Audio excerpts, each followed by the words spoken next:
Alors aujourd'hui, je vais vous montrer la recette du mhalbi. Donc pour ceux qui ne connaissent pas, c'est un dessert à la farine de riz qui est bien apprécié pendant le ramadan. Donc c'est une recette qui est relativement facile. Pour les ingrédients, donc on a besoin de farine de riz. Donc on va mettre une mesure de farine de riz. Là je mets un verre à peu près un petit verre à thé de farine de riz. Mais on peut en mettre comme on veut selon la quantité de mhalbi qu'on voudra obtenir. Donc je verse d'abord le riz. Ensuite, donc pour une mesure de farine de riz, je vais mettre une mesure de sucre. Oups.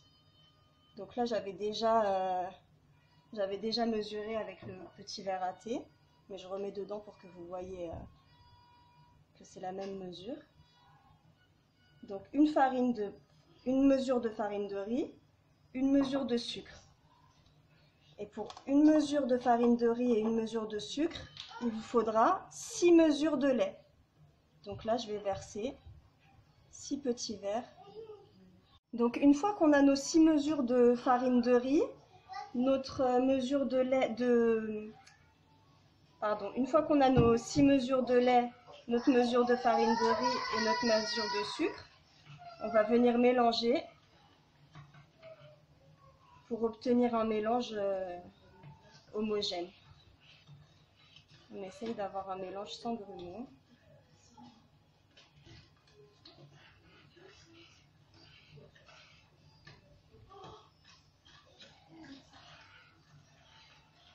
Donc voilà, je mélange avec ma cuillère jusqu'à ce que le riz et la farine de riz et le sucre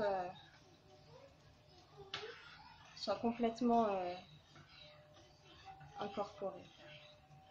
Voilà, donc une fois qu'on a bien mélangé et qu'on voit qu'il reste plus de grumeaux, on va ajouter un petit peu d'eau de rose. Donc on peut le faire avec de l'eau de fleur d'oranger aussi. Là aujourd'hui j'avais envie de le faire à l'eau de rose, ça change et voilà, le goût est fin avec de l'eau de rose. Donc je vais mettre une bonne cuillère d'eau de rose pour parfumer le tout. Je mélange encore un peu et je vais mettre tout ça sur le feu, à feu doux. Et puis je vais bien surveiller donc mon mélange et tourner, voilà, touiller régulièrement. Alors ça met un petit peu de temps à s'épaissir. Donc ce qu'il va falloir, c'est obtenir une consistance un peu crémeuse, un peu comme de la béchamel, mais une béchamel qui serait bien épaisse. Donc je touille, je surveille bien mon mélange et j'attends que ça. Alors, vous allez voir, ça met un peu de temps à prendre, donc bien sûr je ne vais pas rester une demi-heure comme ça. Mais faites très attention quand même, venez la surveiller vraiment et touiller vraiment très régulièrement. Toutes les 2-3 minutes, même toutes les minutes je dirais, venez vérifier qu'il n'y a pas de grumeaux qui se forment, qu'il n'y a pas de... C'est comme une béchamel. Hein. Voilà, donc là on approche de la consistance qu'on veut obtenir. Vous voyez, elle a bien épaissi. Regardez. Alors, si vous voyez que ça met vraiment beaucoup trop de temps à prendre, vous pouvez augmenter le feu. Par contre, plus vous allez augmenter le feu, plus il faudra bien la surveiller et touiller régulièrement. Parce que plus vous allez augmenter le feu, et plus vous allez risquer d'avoir des... Donc là, on a obtenu la consistance qu'on recherchait. Vous voyez, ça s'est bien épaissi. Voilà. Comme une espèce de béchamel. Procéder au dressage. J'ai pris une louche. De décorer avec des petits éclats de pistache. On peut décorer aussi avec de la cannelle. Là j'avais envie de mettre des pistaches, je trouvais que les pistaches ça s'accorde mieux avec l'eau de rose.